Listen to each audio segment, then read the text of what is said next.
This is the Chronorad Alert. Civil defense information will be broadcast at 6:40. West of the Rockies, you're on the air. Hello. Y2K, how can we prepare? Stop a few of their machines and radios. Throw them into darkness for a few hours. We are fighting for our lives. My family must survive. Over 5 years, 1,000 gallons of gas, air filtration, water filtration.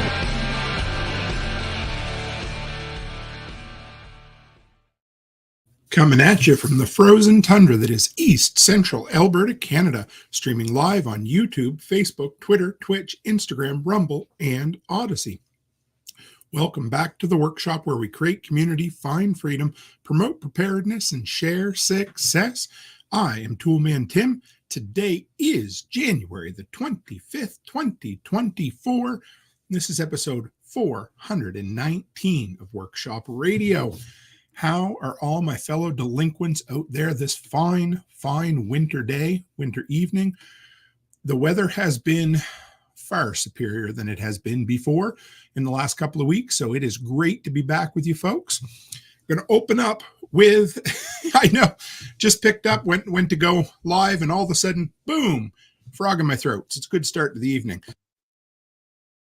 There, we should be good now. Good to see you, David Siegler, Off-Grid Ping, Byron Roberts, Rachel C.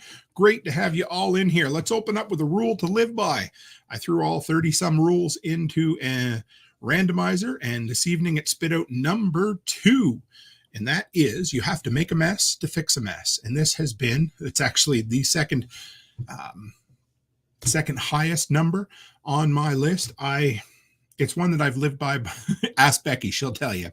But many years ago, when I was home for the summer, working in between college, I got a job at one of my friend's places. His name was Phil. It was a used bookstore called New to You, Music and Books. And one day I went in there and he had the place just strewn about. I mean, it looked like a friggin' tornado had gone through there, if they had tornadoes in Nova Scotia. And I looked at him and I said, "What the hell are you doing?" And he looked at me in the smart ass way he always did. "Well," he says, you got to make a mess to fix a mess. And I took that to heart from that day forward and realized anytime you want to make something better, anytime you want to make improvements, things get messy. Sometimes you got to tear it down, burn a bridge, sink a boat, whatever it happens to be, before you can fix whatever's wrong. And it number one, sticks with clutter, but it also focuses on the individual person as well. And so rule number 2, you have to make a mess to fix a mess. So how is everyone out there this evening? It's been, like I said, it's been a much better week. We've got a ton to go over tonight. I love these This Week in Prepping show. They have become the most watched by a mile, live streams every single week. So let's dive in, folks. Give me one moment here. We're going to open up with the precious metals. I have some plans in the future for you, just so you know that I'm going to get some, interesting scene transitions or audio little clips for you to play at the start of each segment. We'll figure it out, but if anybody has any suggestions, I'd love to hear it. But so here's one for you guys. This came out of an email I got from Silver Gold Bull. I know you guys have them in the U.S., but they tend to be the place that most folks buy their gold and silver from in Canada, if you're buying it through the mail. And they just opened up a brand new top-of-the-line security vault in Calgary, which is cool, but not my cup of tea. I'm not one for, if I were to hoard or pick up precious metals, it's not going to be sitting in somebody else's vault. But it is one of those things to look at and think about. So I wanted to share, I found this article this week from the Matador, and it is all about the pros and the cons of storing gold or silver, in this instance, in a vault versus at home. And I thought this would be a fun one to share. I kind of have my suspicions where most of us, free choice folks are going to land. But anyway, a couple of thoughts in here to think about. So security and protection, for sure. Pros of storing gold in a vault. One of the primary advantages of storing gold in a vault is the level of security or protection. Yes. But we'll move on. Convenience and accessibility. Anyway, another advantage of storing gold in the vault after buying gold is the convenience and accessibility it provides. Most vault operators offer 24/7 access to the gold stored in their facilities. Okay. Yes, it's better than having paper gold and silver, buying basically stocks in paper, in gold or silver. But still, anyway, move along. Cons of storing gold in the vault. And here's the big ones. One of the biggest drawbacks of storing gold in the vault is the cost involved. Most vault operators charge storage fees, which can vary depending on the amount of gold being stored and the duration of the storage period. So it already costs a bunch to buy precious metals, and then you're going to introduce another cost or a couple more costs because sometimes there's insurance and this sort of thing. Tax considerations will slide into it. And next one, lack of control. And I like this. Another potential disadvantage of storing gold in the vault is the lack of control that buyers have over their assets. And overall, I would say that's the thing that makes me the most nervous, is not having something I've spent. And for whatever reason you want to buy precious metals, for me, I'd like to have it both as wealth assurance, and if the shit ever did hit the fan, I'd love to have it for a currency, or even if our dollar, if something ever happened to the Canadian dollar or the American dollar, I want to have it physically with me. I don't want to have to go and wait in line for some biometric lock device to let me in or not let me in. Now, pros of storing gold at home. These are the ones I kind of lean on, but control of ownership, control and ownership. One of the primary advantages of storing gold at home is the level of control and ownership it provides. Buyers who store gold at home have personal access and control over their assets. Yeah, no shit. We know that. No storage fees. Again, why would you introduce another fee if you didn't have to? Another advantage of storing gold at home is that buyers do not have to pay storage fees. This can be a significant cost savings for buyers. Additionally, buyers who store gold at home do not have to worry about transportation costs.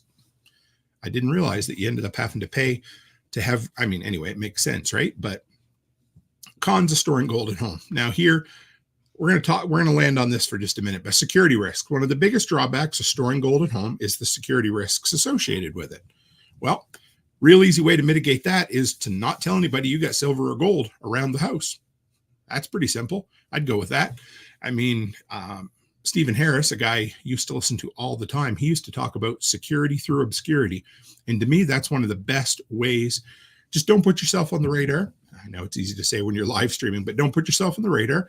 Don't let people know what you have, and don't hide it in the obvious places. And lack of insurance coverage. Again, I'm not buying, if I were buying precious metals, I'm not buying it to let other folks and insurance companies and that sort of thing know. But it is something to think about. Another potential disadvantage storing gold, lack of insurance. Unlike professional vaults, which provide insurance coverage for a fee, buyers who store their gold at home may not have the same level of protection. Yeah, okay. Vault storage fees can, this was the crazy part that I was like, oh, yeah, I don't think I'd even think about it. Vault storage fees can range from a few hundred to several $1,000s per year, depending on the amount of gold being stored and the location of the vault.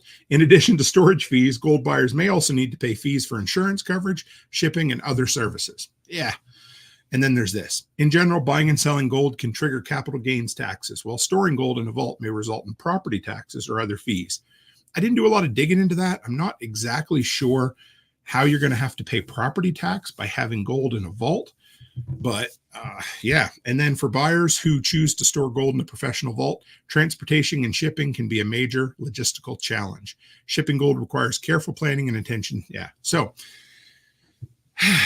I don't know. This led me down another rabbit hole later on that I thought, you know what? Next week, we're going to talk about precious metals and a house fire. Because to me, if you were going to store this kind of stuff indoors at your home, the biggest risk in my mind would be if the house burned down. So we're going to talk about that down the line. Let's take a look at, oh man, we got a lot of folks in here tonight. Off-Grid Ping says, I too agree. If I were to have gold or silver, it wouldn't be anyone else's possession. And to me, and maybe, you know, because here's the other thing. I don't look at precious metals as an investment to make money on, if that makes sense. It's not like buying stocks where you sit back and you wait, you know, for for it to increase and then pull it out and move it around. Now, gold and silver is a different thing. It's a way to kind of put money into wealth or put money into another type of denomination that hopefully won't be subjected to the whims of the market, if that makes sense. And we are live over on Instagram as well, folks. I see a few people over there. Homestead Glamour. We got a couple Radio Made Easy. Good to see you, folks. And Rachel says, definitely prefer buying local with cash. In North Carolina, there's also no tax on gold and silver purchases. So there's not even really a receipt. I love it. Just going to say, the old gun show clause, it works at prepper shows too. If you go to prepper shows and people have gold or silver they want to sell, yeah, you don't need to worry about it either. And let's get the comic relief out of the way this evening. David Sigler says Tim got his first stash of silver by extorting Santa's silver shoe buckles before he would pull his sled out of a snowdrift on Christmas Eve. Tim is a bad, bad man when elves are in the equation. And Hardway Homestead says pirates buried their gold and still people haven't found it.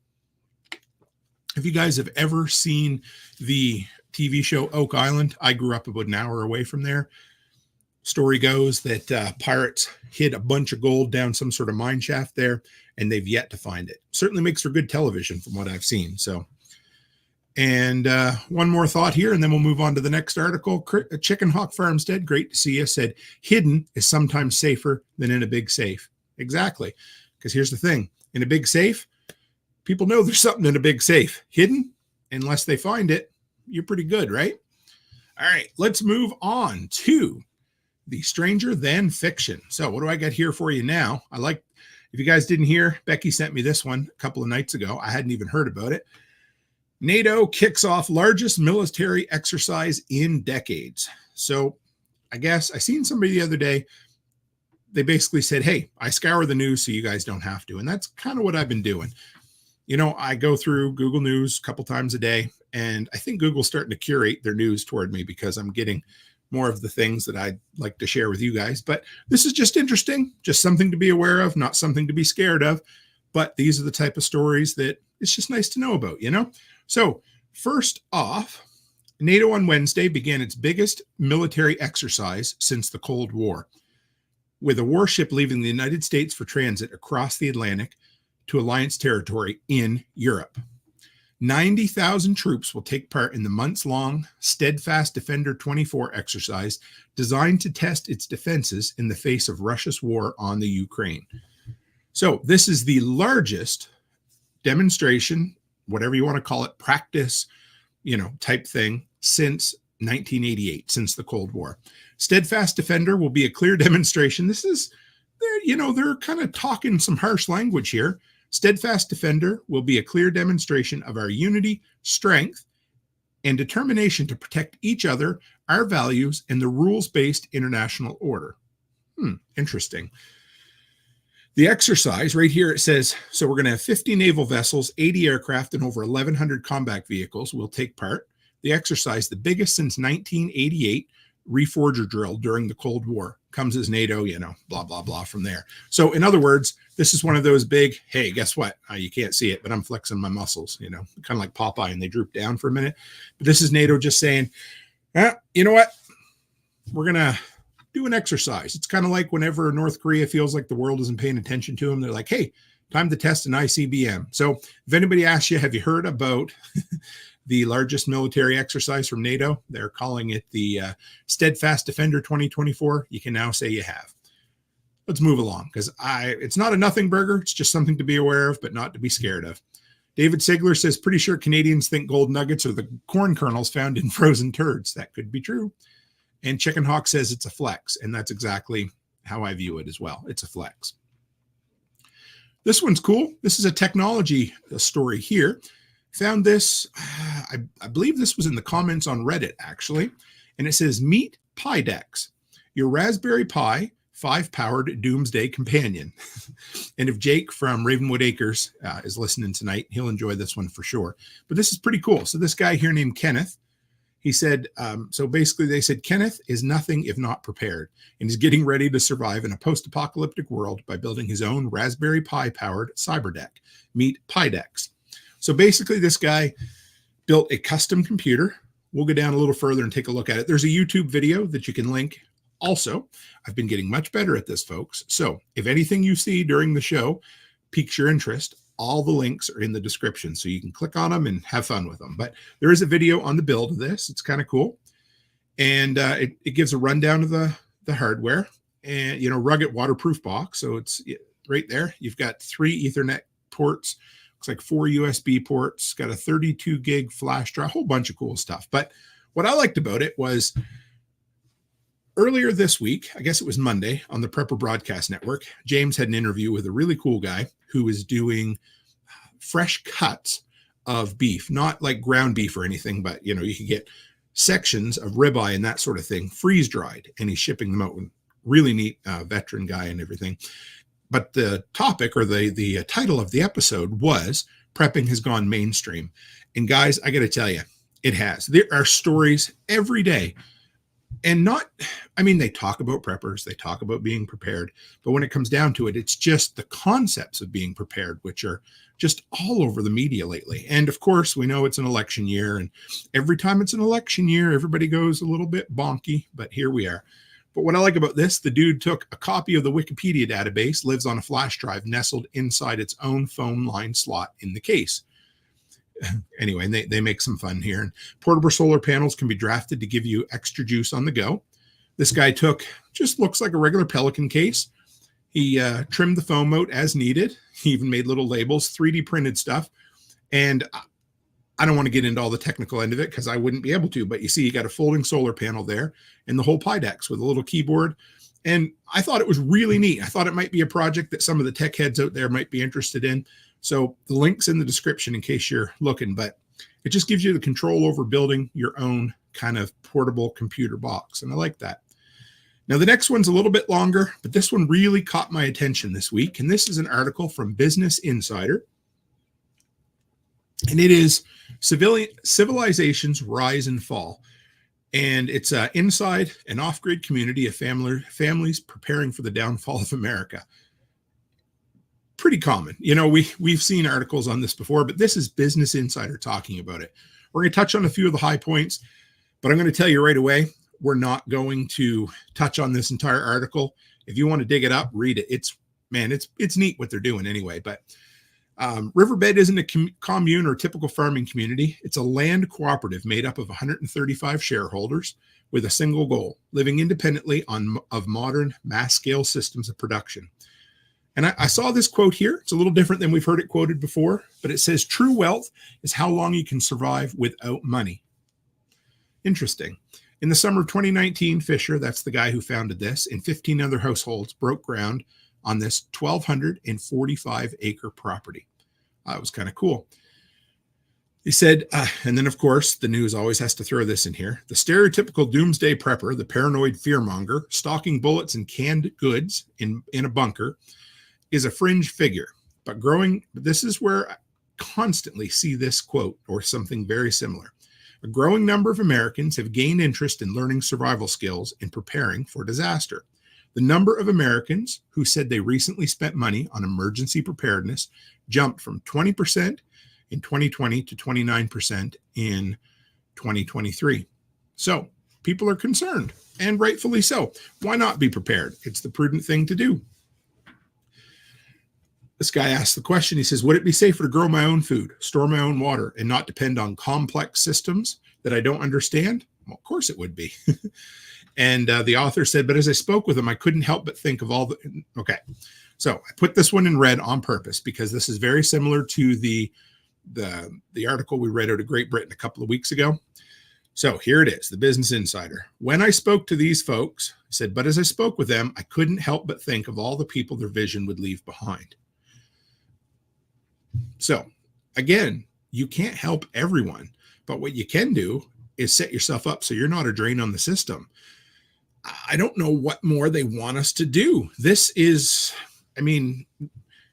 people prepare and they're called selfish. People build off-grid communities to help all their neighbors, and they're still worried about all the other folks. You can do what you can do, but look after your family, look after your own, and then help other folks as well. Because if you do look after yourself, you're going to be in a position to hopefully help other folks down the road. But again, they always just got to put in that little line at the end, and it kind of drives me crazy. This guy here, Philip Gleason, 73, he's the one who launched this community in Utah. And he said it all started when he had daughters at home when they were quite young. And one day he just thought, what are you going to do if the problem lasts 2 weeks longer than the resources you have stockpiled? So that's when Riverbed Ranch became his answer. He and the initial group of shareholders split the cost of the property and they began building.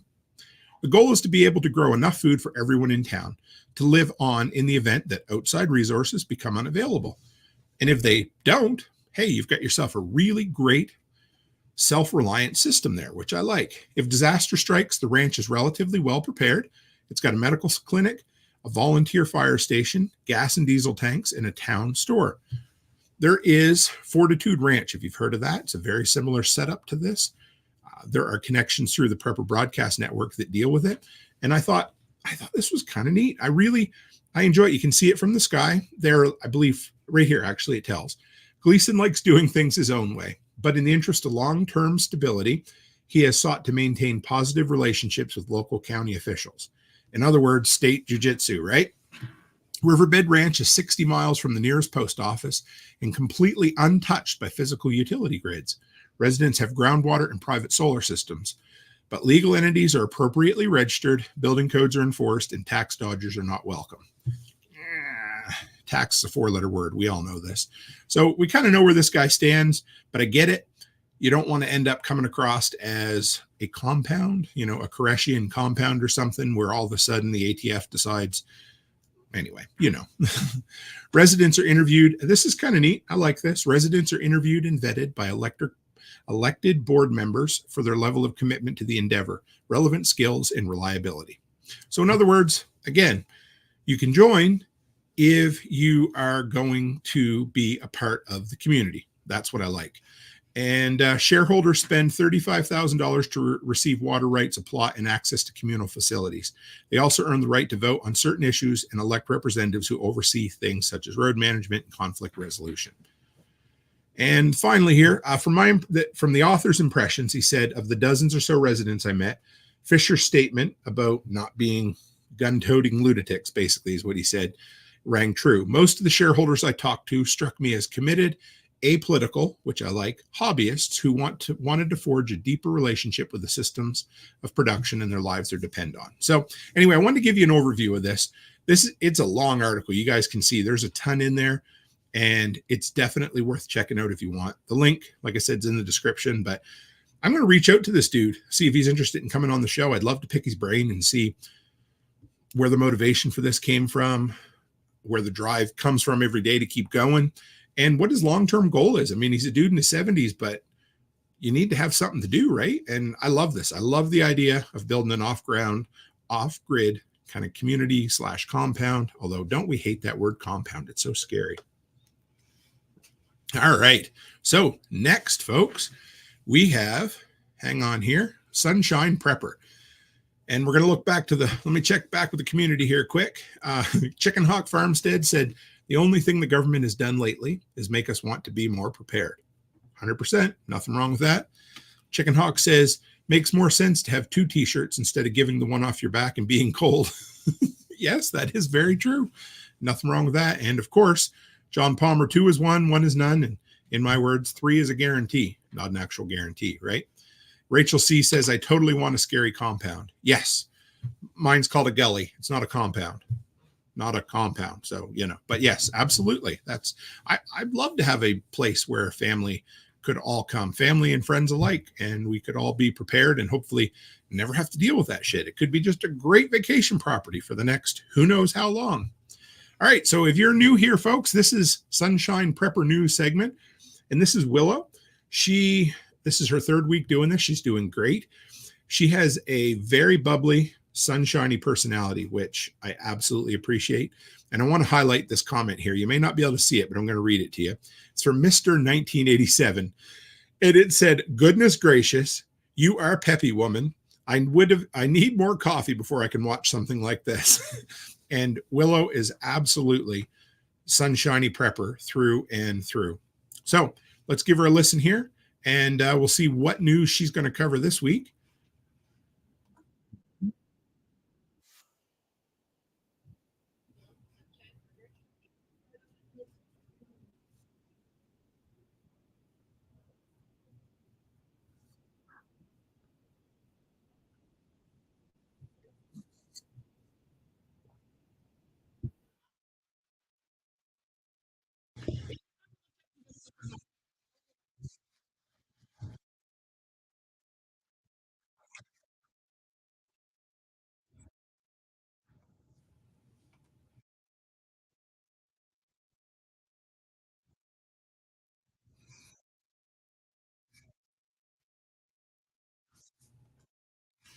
All right, so it sounds like we don't have any sound here, guys.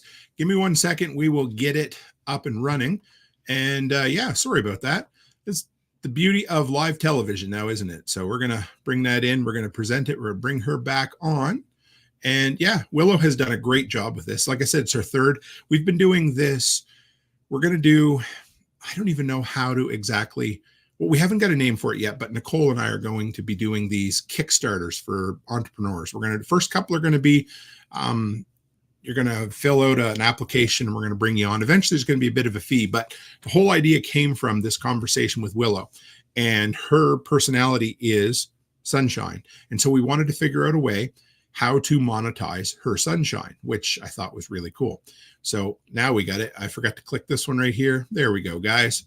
Let's give Willow another chance. I apologize. And she worked really hard on this. So she was a very happy mime. Sorry for those in the audio, but here we go. Hello, and welcome to today's Sunshine Prepper News. I'm Willow, the Sunshine Prepper, here to spread a bit of positivity on the unavoidable doom and gloom. Instead of a deep breath, I think we should practice some laughter today. So if you are so compelled, please join me for 5 seconds of maniacal laughter. If you've never looked up the benefits of laughter, there's a Google rabbit hole waiting for you. The most important bit is that your body can't tell the difference between fake and real laughter, so faking your laughs still gets you the benefits. With the ha-ha-has of hopeful outcomes laughed away, let's dive into the uncomfortable stuff. Today, we must rip off a Band-Aid. Plain and simple, World War III is inevitable. Oh God, the pain in my normalcy bias. It's so intense. But for real, the normalcy bias that we have around this one needs to die as quickly and thoroughly as possible.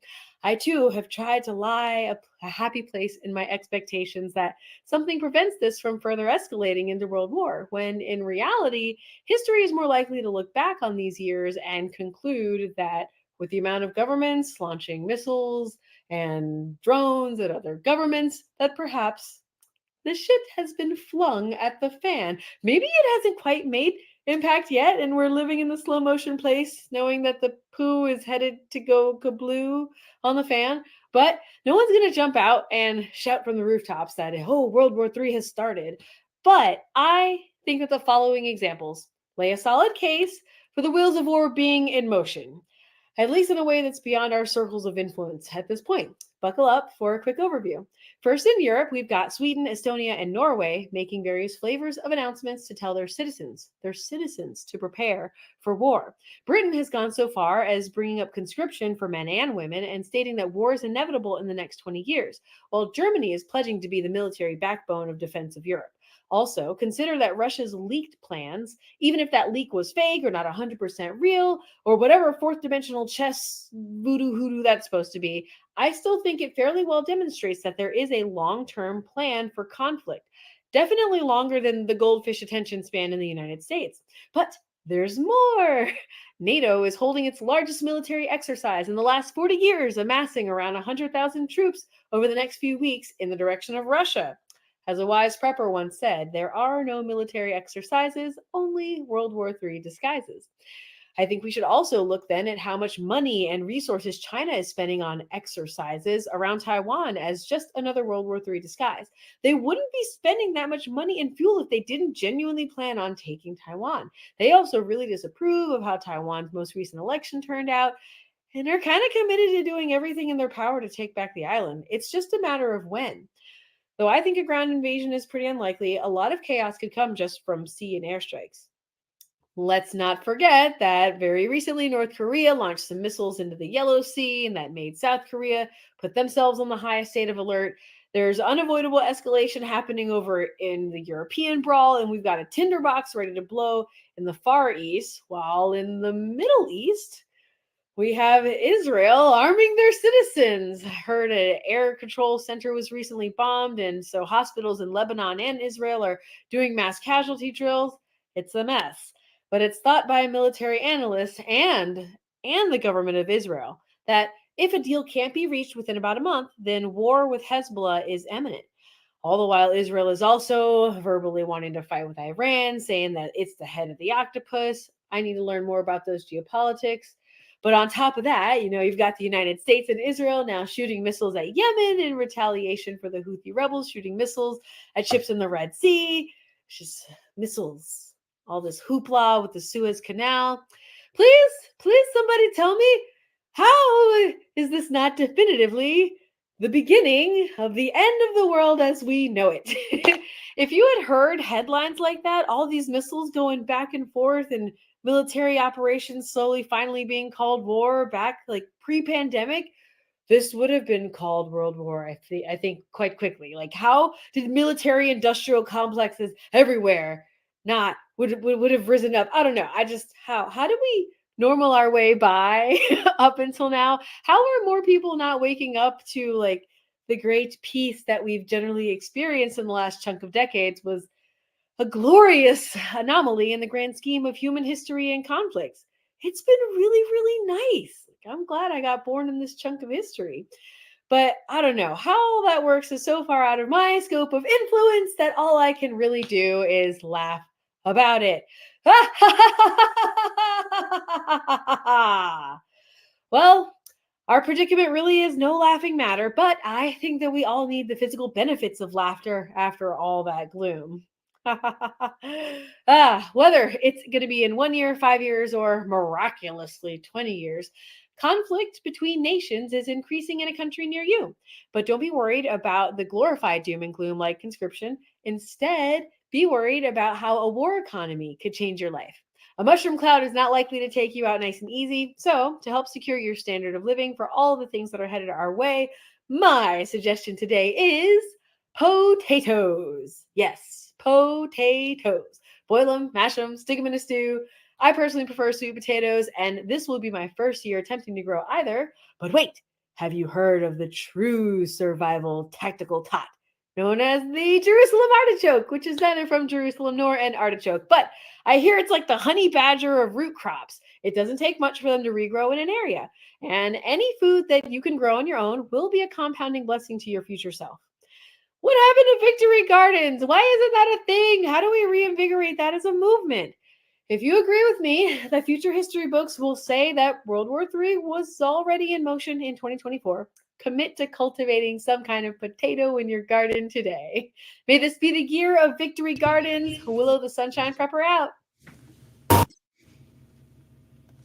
Well, folks, I hope you enjoyed that. Willow is, like David said here, let's go back and read a couple of the comments from the community while she was going. Willow makes me think the end times will be full of ponies and cupcakes with extra sprinkles on top. And John says he can't eat cupcakes, but he could eat a pony. Well, I guess you're probably right there. And so, like I said, we've been discussing a few different options with Willow on different things that she can monetize, because a feller, a lady or a guy wants to create content, but the reason you want to do it is to both help people and to make money. You're allowed to do both. And one of the things we absolutely talked to her about was something very similar to this. David Sigler says Willow should sell her services to host funerals. She could take the sad or to being dead. Well, you're not wrong there now, are you? And give her a follow. I just threw up her YouTube channel in the comments here, so make sure you give her a follow. She just launched her channel 2 weeks ago, and she has 8 subscribers. She deserves 8,000 subscribers or more, but give her some love, share it around, and do that. Before I forget, guys, we got a shout out to our first sponsor of the evening, and that is my brother Joel Riles from Fortress Canine. He has the Protection Dog podcast. And if you're like, I'm not into dogs, it's okay. You can still listen to Joel, because he'll tell you how it is, how to get there, and how to be successful all along. He's the type of dude that when I asked him, how do you stay motivated? He said, I don't have motivation. I get up, I do it, and then I find the motivation. It's like, yeah, you're not wrong, Joel. He's a good dude. We're going to be at multiple events together. I always sit down, smoke a cigar, drink a dash of bourbon with him, and just share life stories, because Joel is something else. He is, just give him a listen, give him one shot, stick him in your ear holes, and give the Protection Dog podcast a go. He took a chance on this podcast way back when it first started. He was our very first sponsor, and he's a true brother to me. So anyway, don't forget about Joel as we go along. What do we have next? All right. Next, we are going to move into the workshop wasteland. I've got some good ones for you this week, guys. One I hadn't heard of before, and one I'm rather excited to share with you. So I'm going to give you the one I hadn't heard of before. Let's go in here. We will share. There you go. So if anybody out there ever read the book Swan Song? I have not, but I'm now going to add it to my list of must listen to books. Sci-fi post-apocalyptic classic novel is finally being adapted. There's some things to be excited about here. So let's dive in. It's a short one. Good news for the fans of Swan Song. Robert McCammon's critically acclaimed post-apocalyptic novel is slated to make a long-awaited debut on the small screen.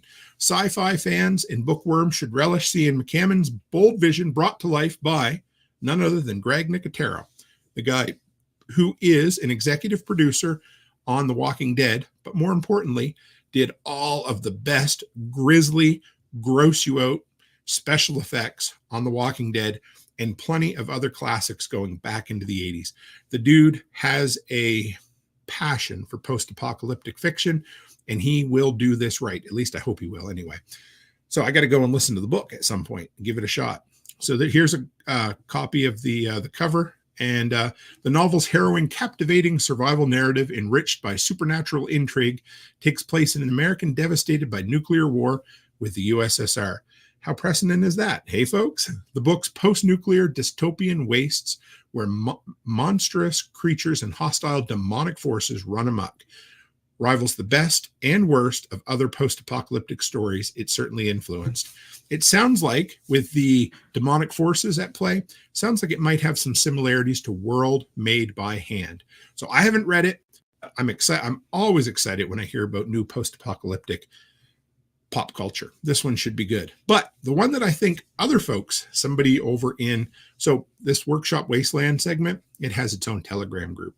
So if you'd like the link to it, just let me know. But that's where we, when we want to just talk about shit that really doesn't matter, things that we're just interested in, basically post-apocalyptic pop culture, that's where we do it. So check this out, folks. I don't know if anybody caught this story this week or not, but this is from inverse.com.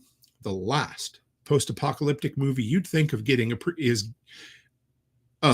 getting a prequel series.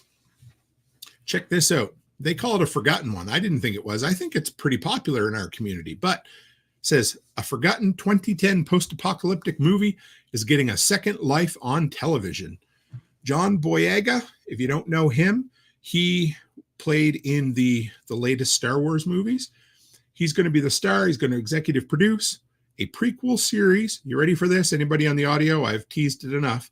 To the Book of Eli. So anybody who hasn't seen the Book of Eli, it's a great movie starring Denzel Washington. I won't spoil the ending, but the whole idea is he supposedly has the last copy of the Bible in existence, and he's trying to get it to somebody who kind of protects or curates all of the lost media. I loved it. Becky and I watched it years ago. It was a bit on the low budget side, I would say, but it wasn't a bad thing. But Denzel made it incredible. So this is going to be a prequel, but it gets better. While the original movie was set 30 years after the apocalypse, the upcoming series is reportedly set while or during the apocalypse is happening, meaning we'll see the story's big flash actually happen. A post-apocalyptic story being followed by a prequel about the apocalypse itself is suddenly all the rage. Dawn of the Planet of the Apes followed the events leading up to the Planet of the Apes. Fear the Walking Dead did the same. And the upcoming A Quiet Place Day One will do the same with A Quiet Place. So here is, I'm just going to say I'm gently excited, cautiously optimistic. I know I use that term all the time, but every time I hear about Hollywood rebooting something that I loved or really enjoyed, all I can say is, you've heard the saying, go woke, go broke. Well, we hope that doesn't happen in this instance. I don't see how it could, but it could. Who knows? But I'm cautiously optimistic. I'm excited for A Quiet Place Day One as well, but this could be good. No I don't think it said anywhere in here when it may come out, but Gary Whitta, the Book of Eli screenwriter, will also serve as the showrunner, which should keep the story coherent. I'm excited. I think it has the potential to be good. Quite often, whenever we're sitting around, when we have a little bit of free time and we're talking about, hey, what's your favorite end of the world movie, end of the world TV show? something I hear come up all the time is, Hollywood loves to spend a lot of time on the post-apocalyptic, but it doesn't like to deal with the present apocalyptic. And sometimes that's the most exciting fiction you can get, is when societies collapse and when all the other stuff is falling apart. So for what it's worth, this series is going to take a look at how the collapse happened. Could it be good? Yes. They probably could have got, what's his name? David Washington, I believe, or John David Washington, his son, probably would have been really good in this as well. But either way, this was the piece of news that I was the most excited about this week to share with you. If nobody else had heard it, I'm glad I could share it with you for sure. All right, moving right along. So the aforementioned segment that I love to say every week is, I read it on the internet. Came up by my good buddy, Brian Alexovich, whom I'll see pretty shortly when I get to Tennessee. And this is where we pick the best of Reddit. This week, our preppers, if you don't know what Reddit is, that is okay. What Reddit is kind of like an old-fashioned message board with a lot of gatekeeping, some real weirdos. But if you can filter through all the crap that's on there, you will find some incredible information, some incredible sources of stuff you can pull from. Trust me. So you don't have to go there. I'll go there for you. I'll filter through the cesspool and I'll share you what I find. So each week I sort it by top stories, top posts of the week. And this is the one that I settled on this week. So I'd like to hear from the community as we go along here too. You guys can let me know what you think. But the title of this is My Mother Donated My Preps Behind My Back. It's short enough that I'm going to read the whole thing. It is by a user named Thick and Sound. So anyway, it's an interesting story. Hang on for this roller coaster ride. So this is a rant, probably a reminder to some to keep your mouth shut and don't let people know. The dude says he's autistic, severe OCD, and his therapist has helped me realize that my prepping has stemmed from that. I like to pretend it'll help me control the chaos, which in my mind, I think is an outlet for a lot of folks. For me, I grew up in an evangelical, the world is going to end household, at least to an extent. And I think that's where part of mine came from. So I grew up prepping, always hanging on to useful items for an event of an emergency. It drove my mother nuts because she thought of it as hoarding and making my condition worse. Even though I've always organized, labeled, back then I prepped out of my parents' garage. So when she donated everything behind my back, it made me upset, but it's their house. So I didn't feel justified. So this happened once already, fool me once, blah, blah, blah. Now, later in life, and this is where things get shady. I'm just going to say, I know family members who would act this way to other family members. Let's just put it that way. I have moved twice. I'm now married. We recently finished moving into our new home. My wife also enjoys prepping. She's autistic as well and extremely introverted. So she can just shop for our supplies at home. She usually has what she needs when going out. My family helped us move, and my mother was so frustrated. This really bugs me. So frustrated that we had so much stuff. Imagine that. Instead of just being like, hey, son, I'm happy you're moving into your own place. All she could do is bitch about all the preps that he had. Leading up to this, she would call me and ask, hey, would you donate to our church because they're running drives for food and stuff? I declined and said, and she'd get mad, say I'm hoarding or being selfish, saying it's hurting me and making my OCD worse. Imagine that. What a nice mother. She called me several times over and over again, telling me to donate to a church or a food bank or a school. All right, she keeps pushing her luck. Doesn't happen. Like I said, I know people like this. Last weekend, my wife and I went to visit my wife's family. We were only gone for 2 days because we both had to work. In that time period, my mother donated all of my preps down to the containers, got rid of containers, everything, to various places, and completely wiped me out. Holy shit. Yes, I gave my mother access to our home. There's your first mistake right there, buddy. But I didn't think she'd do that. I'm not talking about a few bins either. Imagine a small convenience store. Also, all of my storage containers were nice, airtight containers, meticulously organized and labeled, some worth more than the contents. I'm so frustrated, so hurt, and she still thinks I'm overreacting, which pisses me off. I'm pressing charges this time, and I've filled a no trespassing warning against her. My immediate family basically hates me, thinks I'm overreacting, but my wife and her family have been supportive. Now get this. This is the crazy part. My wife is an accountant and has compiled receipts to accurately estimate this theft to be well north of $100,000. So this dude's been doing good on his own. He's gone out, he's invested his money in being prepared for him, his wife, his future kids. The one mistake he made was giving his mother a key to the house. And I get it. I understand. You want to trust your family. You love your parents, but man, sometimes they treat you like shit. She went behind his back, hauled all his preps out of there. She must have had it planned. Like, it had to have been premeditated. If you've got, an entire garage full of stuff, basically a convenience store worth $100K, six figures, and she donated it across the board, across town, so that he couldn't get it back. Whew, man. When I approached my parents with this estimate, proposing they just reimburse me and deduct it from their own income, my mother laughed and said she'd pay me $10,000 and said that was more than generous because I'm overreacting. She doesn't seem genuinely apologetic at all. Not only that, she lost my trust indefinitely. So I think we're going to press charges if my parents don't settle this. We're speaking with my wife's father, who is a district attorney. I don't want to see my mother go to jail for this, but I'm so hurt by this. Am I overreacting, or should I just forgive her and move on? Drop her like a fly. I hate to say it. She doesn't trust. She doesn't love you. I don't know what I'm sure in her sick and twisted mind, she thought she was helping you. All I'm going to say it is, what a piece of shit to treat anyway. I know none of us are perfect parents by any means, but could you imagine the audacity of planning to go into your own son's home and donate all of the stuff that he obviously views as important to him while he's away, and then to expect him not to be upset? What in the hell is going on there? I don't know. Anyway, I wanted to share that story with you. I kind of felt bad for the guy. Obviously, him and his wife have worked hard to build their preps up.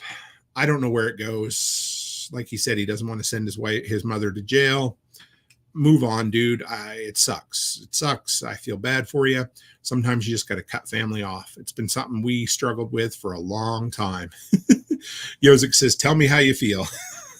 100%. I just think the mother's, man, I'm just telling you, she's a piece of shit to do that to the poor kid. I feel bad for him. I don't know how old he is. He's probably older than I think, but he's obviously younger than me. And to be able to put together 6 figures of preps. Anyway, I'm done talking about it. Hardway Home Alaska says, anybody remember a movie, late 80s apocalyptic, of a guy who was all alone in the city, hooks up with 2 other people, and at the end he wakes up in his tub like it was a dream? I don't. But if anybody out there can remember that, I'm going to take a picture of this so we don't forget, and I'm going to do some digging, and we will have an answer for you next week unless somebody comes up with it now. Rachel C. says, whether it's for insurance or court, a good reminder to keep an inventory. I love that. Rachel, thank you for being positive and looking at it solutions-based here instead of being so negative. Yeah, you're right. Never a bad idea to keep inventory. Typically, you figure, hey, your house burns down, you have a flood, you lose all your good shit. You don't expect a family member to give it all away, right? John Palmer says sewer. Hardway Homestead says sell her car from underneath her. Sell the car while she's still in it at auction. Maybe you'll get rid of her that way. I don't know. Anyway, that's unbelievable. Kind of a sad one, but All right, next, folks, is, I like this one. This one I came across this week. This is Side Hustle Spotlight. And this is where we talk about somebody who comes up with an ingenious way to make money. And that's what we're all about here, helping folks and making money. And we appreciate both of them. This one's kind of cool. So this was a lady here. Again, I find a lot of these articles from the CBC. I don't love the Canadian Broadcasting Corporation, but what they tend to do is they post these really short articles with videos or podcasts attached to them. I obviously can't play this for copyright reasons, but I'll give you the gist of it. This is a cool lady. I believe she said she was in her 60s. She's an Inuit lady, so she's Native Canadian but lives up in the north. And during COVID, she had to come up with something to keep herself busy because she used to do a lot of crafts and different things, but where she worked, of course, was shut down, so she had to decide to come up with something. So I'm probably going to mispronounce this, but they're Ulus, and they are like a round, I want to call them a skinning knife, but they're more of a fleshing knife. And so up there, they hunt seals, they eat seals, they use every part of the seal. And one of the hardest things is scraping the flesh off of, or the fat and everything off the skin so that they can use the skin. So these are kind of like half moon shaped knives with a bar that comes down, and then she uses a piece of elk antler for the handle, which is great. It's cool. But what she does is she goes around and she collects used hand saws. For some reason, these pieces of metal they must be, tempered or flexible, just the right amount. And she'll trace them out, she'll cut them, and she sells them. And I thought, wow, it was great. I love, her thing was, she had a bunch of hand saws kicking around. She wanted to try it, see if she could do it. And I love seeing this, somewhat older lady using all these electrical gear. She's got grinders going on, the whole works. And she turns them into a masterpiece, and then she sells them afterwards. She said she doesn't clean them up too much so that they still have that kind of patina, that kind of roughed, lived-in look.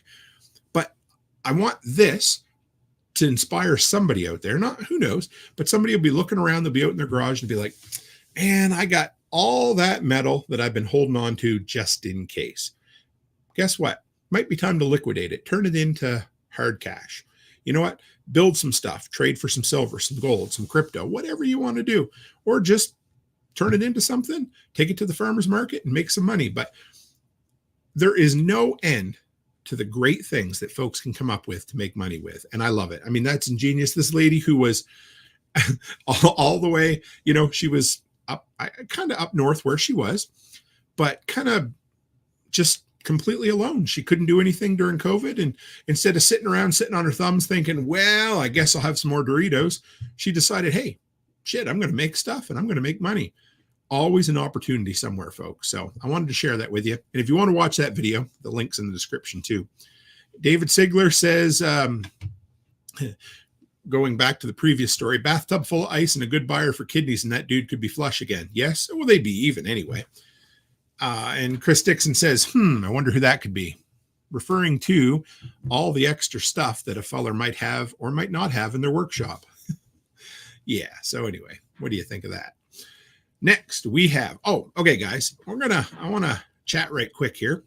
The next segment's going to be Cookbook of the Collapse. Now, I have another recipe for you guys, which is great. I love sharing them with you. I had 4 different people reach out and say, hey, Tim, how do I send you recipes for this week's show? So I know people are listening. I know there's interest out there. So if you have Cookbook of the Collapse submissions, send them to me. You can send them in the Telegram group. You can send them through Messenger on Facebook. You can send them through email at therealtimcook@gmail.com, wherever they are. I want tons. I want this to become a community collaborative effort. And it is. I know folks are out there, and I know we all forget. And there's this whole rule in advertising that things need to be said 7 times before people remember. I know. But if you've got them, send them to me. I'd love to have them. All right. So this week, the recipe is from my grandmother again. And this is a good one.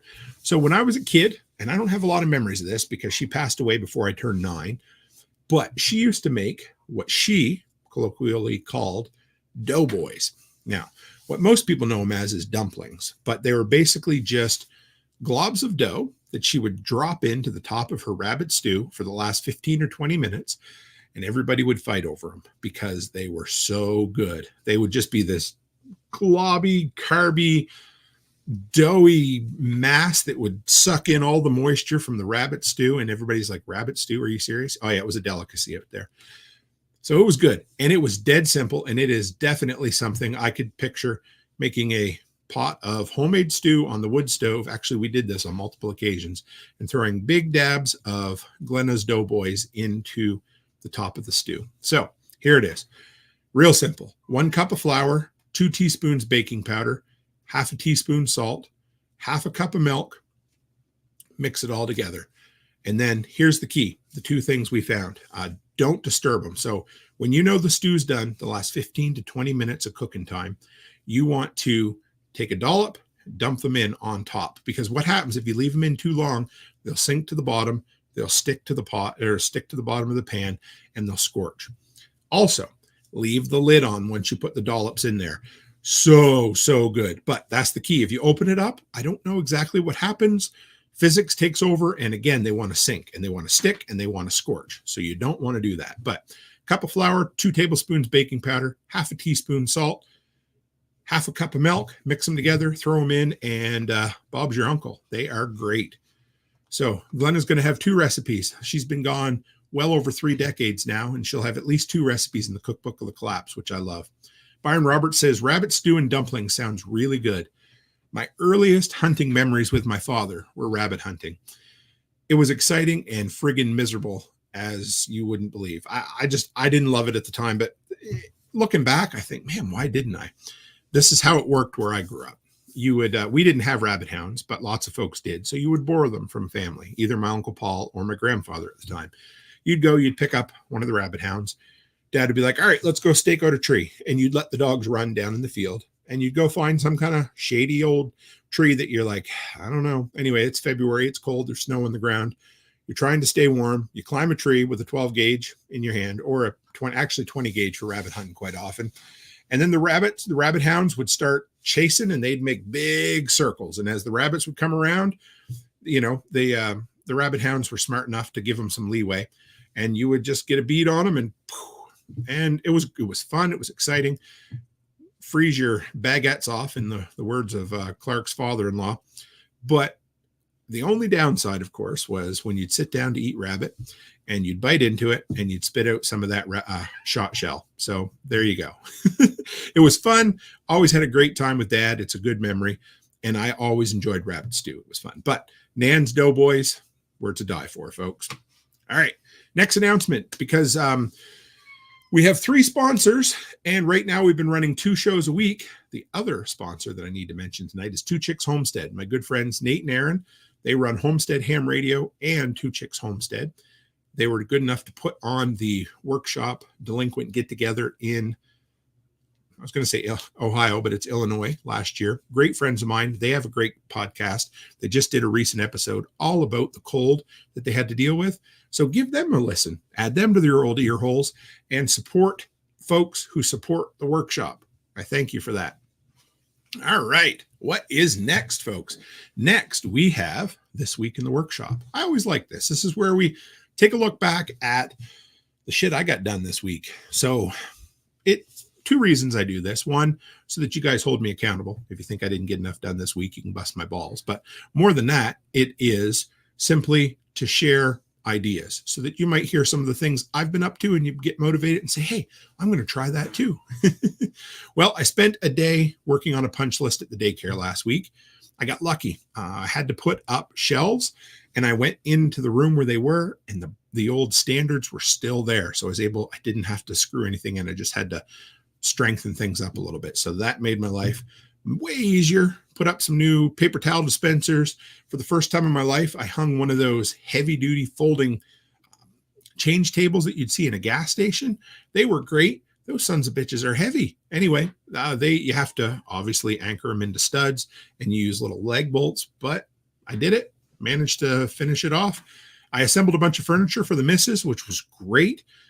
I don't mind. I go out to the workshop and I spend my afternoon assembling things. We got rid of a couch in the living room, put in some nice new, she bought a couple of really nice cabinets, which I'm enjoying, but we bought a new coffee table that ended up being way too small for the living room. So we bought it, I assembled it, we sold it assembled. Moving on. If you missed this week's video, I put one together on how exactly to choose a solar generator. Got some awesome comments on it. It's been doing pretty good for traction, kind of in the middle of where the videos are at. If you guys missed the interview this week with B-Man Jay, dude could be a runner-up for the most interesting man in the world. If you didn't hear the interview, well, I mean, it's already played, so I can spoil it a little bit. But, he's a part-time actor. He's in the United States Hall of Fame for martial arts. He created his own martial art. He's in the military. The dude is into just about everything. So give it a listen if you haven't yet. We had a new episode of Delinquent's Gully Chronicles come out. And if you haven't seen that yet, give it a listen, give it a watch, because it's a lot of fun. I like putting it together. What else? Oh, man. So one of our rentals, I know you guys have been hearing about this crazy. If you ever think about getting into property management, I still say do it, but if something happens, anyway, we got a clogged sewer line that we've been all week trying to, actually tomorrow will be 7 days since we discovered it was a bit clogged. It hasn't gotten worse, but it's not running really good. We have insurance, which I told you guys about this summer. We bought water line, sewer line insurance from a company, which was worth every penny. But it's been an entire week getting somebody here to be able to fish and flush the line out. So we'll see where we end up. If they clear it with a steamer, then we're golden. If they don't, they have to dig. But either way, insurance covers it. It's just a matter of getting somebody to show up to do the damn thing. I spent yesterday working. I mentioned wanting to get done this rental before I head to Tennessee again. And it will be, so anyway, I spent an entire day putting countertops down, finally making headway. What do we got left? We just need to put top coat paint in the kitchen and top coat paint upstairs, and then a total remodel of the bathroom. Simple as that. So we're getting there. What else? The guys busted my balls over on Telegram, but I'm going to share this with you anyway, because I was pretty damn proud of it. But I had a conversation with Chris Dixon, a conversation with B-Man J, and we were talking about different ways to use the chamber vac that I have. And what did I decide to do? Well, because things get wet, things get torn, I took a pair of boxers and a pair of socks, and I made a shrink wrapped or vacuum sealed package, labeled it. And so now they're shrunk way down, and they fit into my go bag and the kind of storage space underneath the floor of the truck. Give me 1 second, folks. I got to let a cat out. I didn't know he was in here. There we are. So if anybody hears that on the audio, I hope you appreciate it. I always check my office before the show starts, and then all of a sudden I realized there was a cat over in the corner. So I hope you guys enjoyed. That was Arthur. He's a sweet little redheaded ginger that, I don't know, he's a little simple. So anyway, freeze dryer report. I freeze dried, freeze drove. Anyway, ground pork, ice cream sandwiches, and fudgesicles, which were really cool. They've been a big hit with the kids. I'm going to do some small bite-sized ones for the kids at the daycare. I did some ground beef hamburger and, oh, yes, don't forget about Patreon. We put a new video up there, Outside the Box, where Alice and I tested out a bunch of, they were food we got at the Asian supermarket. Had a lot of fun with that. A lot of fun. And if you haven't yet, I put a link. I pinned it tonight. So if you want to support the workshop and you believe in value for value exchange, that's the easiest way to deal with it, is $5 a month. And you get a bunch of exclusive content, which is awesome. All right. So next, this is a good one here, folks. And I really like this one. And if you haven't seen it before, give me a second here and I will share it with you. So this is the Creator Spotlight.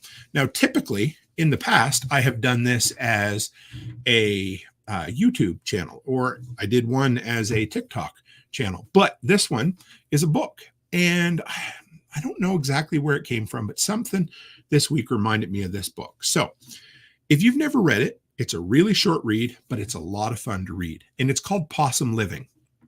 If you've never read it before, I remember many, many moons ago when Becky and I were first married, I think I downloaded a free PDF of this because it had lost its copyright or become public domain, or I don't know, who knows? Maybe it didn't. And I just told myself that to feel better. I don't know, but I picked it up and it was such a fun read. It was about a guy who basically for about 5 years, I don't know if he was intentionally unemployed or if it happened to him, but him and his daughter basically lived an off-gridish lifestyle just outside of Pennsylvania. And there are so many cool tips in this on how to live as dirt cheap as possible. So if you've never checked this book out, I'm a sucker for finding all kinds of interesting old books like this. And this is a good one. Basically, it said in the late 70s, at the age of 18 and with a 7th grade education, Dolly Freed wrote Possum Living, about the 5 years she and her father lived off the land on a half-acre lot outside of Philadelphia. At the time of its publication, Possum Living became an instant classic, known for its plucky narration and no-nonsense practical advice on how to quit the rat race and live frugally. It was kind of I saw a video the other day. It was all about how hobos would dress up back in the Depression when they were hopping trains and that sort of thing, and how they would survive. This was kind of a slightly more modern view of living, kind of like a hobo. It's interesting. In her delightful, straightforward, and irreverent style, Dolly Freed guides readers on how to buy and maintain a home, how to dress well, how to cope with the law, how to stay healthy, save money, be lazy, proud, miserly, honest, all while enjoying leisure and keeping up a middle-class facade. It's good. If you haven't read it, give it a shot. I love the book. It was many, many years ago, and it's definitely worth checking out. All right. So we got a new segment this week, folks, and I like this one. And I think the name is going to be Phone in Their Hand. And you're going to say, what in the world does that mean? Well, the name for this segment came from the comments that I found on this TikTok video. And the original video has been deleted for whatever reason, but there's copies of it up there. And if you haven't seen it, it's worth checking out. I'm going to play it for you. It's only 12 seconds long, shouldn't copyright anything. But somebody in the comments said, humanity is going to die with their phone in their hand. And I thought, holy shit, that's a pretty deep philosophical comment for the comment section on TikTok, but they weren't wrong. I really enjoyed that thought, because how often do you watch these stupid videos and you think, oh my God, why did the person hold on to the phone? TikTok talk. I like that from John Palmer. I like that a lot. But how often do you watch these videos and think, why didn't you get to safety? Why are you standing there like a damn deer in the headlights? So anyway, if you haven't seen this video yet, let's see if we can make it a little bit bigger for you. And I'm going to, it's only 12 seconds. You should be able to get the audio, but you don't need the audio if you can't. So here we go. Keep the door closed. Keep the door closed. Whoa! Whoa! What? So if anybody hasn't seen that, it's unreal. I'm going to play it one more time. This is a rogue wave that hit a restaurant at a military base on the Marshall Islands. And here it is. It's so there's people standing there, and you can see that they're just hanging around. Somebody's got a phone in their hand. They can see this massive wave and nobody does anything. There's two people outside. I had to watch the video a bunch of times to figure out whether I was going to end up being, whether they were even paying attention. I wondered if they died. And so they didn't. Everybody was fine. I found this article to go along with it. It says waves pummel Marshall Islands Army Base, marathoner recovery ahead. So it wasn't a tsunami like some people said. It was just a rogue wave. But here's the thing. They knew they were in for really nasty weather. They had, I mean, they're at a beachside restaurant. Go home, get to high ground, do anything but stand outside watching the waves crash against the building with beers in your hand. And those two people that were at the front of in the door right there, they get washed in, and one dude manages to hold on to his beer. But the thing that blew me out of the way was the fact that the dude just stood there and recorded the whole damn thing. Like maybe it's the modern version of, the female in the 1930s movies of fainting because they didn't know what to do. Maybe this is just the modern version of that, but I don't know. I got to shout out a couple of other folks here from, what we got? Lone Canadian. Good to see you, brother. He is a neighbor not too far away, and another fellow Commonwealthian. Hello from Australia, Ellen. Good to see you. Happy Australia Day, everyone. I didn't know it was Australia Day, but happy Australian Day to you as well, Ellen. It's great to see you again. Always love seeing you in here. I don't know what time it is in Australia, but it's either really early or really late, but I don't know, one way or the other. So anyway, we may not do this segment all the time, but I enjoy it. I like these stupid videos that I'll send to Becky, and I'm like, can you believe this shit? What were they doing? Of course, I'm wasting my time watching them, but you're like, what were they thinking? Why were they standing there? Do you not have any shred of self-preparedness left in your body? Because I don't think a lot of folks do. You see those guys that climb those old towers, or, they free climb everything, and then they lean out over the edge and take a selfie. It's like, dude, if anybody knows the Darwin Awards, then you're gonna be a massive recipient of one this year, I think. So it is 13:08 in military time in Australia right at the moment. So it's a ways ahead. All right. And the final segment of the evening, I do believe, is the community nail bag. Yes, I said nail, and I don't want to get any angry emails. You pronounce mail wrong. No, it's the nail bag. We're going to reach in and pull out some nails. But anyway, I love the name. And I got some good comments this week. I hope you guys enjoy them. Honestly, I don't think there's anything I enjoy more than when I get emails or Telegram instant messages, or I even got one on Facebook this week. I love getting feedback from you, whether it's hey, I tried this and it worked. Or I got a couple of folks this week that messaged me and said, hey, I've had this one video up on YouTube for the last 3 or 4 years about that Easy Does It can opener.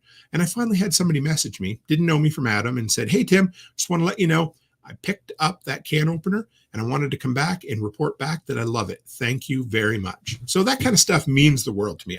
It makes me smile. Every time I get one, I tell Becky about it like a little kid. So thank you guys. All right. First one was from John Killen over on YouTube. And this was a comment from my cold weather start generator video. And he said, another tip that I use with my generator, it's a 12 horsepower with manual pull only.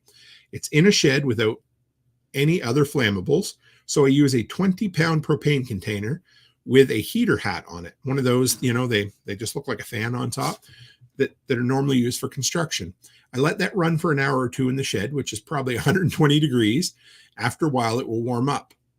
Now, these are some neat ideas. I mean, these are not your everyday average ideas that some folks have. But anyway, number one, just a little propane heater in an unheated garage could be enough to get your generator to the point where it's going to run really well for you. This one's even crazier, but I kind of like it. He said you also can drain the glue out of it, he means oil, and warm it up in the house while the propane is warming the machine, and pour it back in and give it a go. Make sure you monitor that the heater touching the heated surface frequently. Open flames and fuel make a bad combo. I'm not recommending any of this, but I love the outside the box thinking. Number one, having a little propane heater in an unheated garage could be just the ticket you need to get your generator up and running. And if you're feeling extra handy and you want to drain your oil, take it inside and warm it up, I'm not going to call you an idiot. I'm going to call you ingenious. So there you go. Thank you, John, for sharing that. Keep them coming, folks.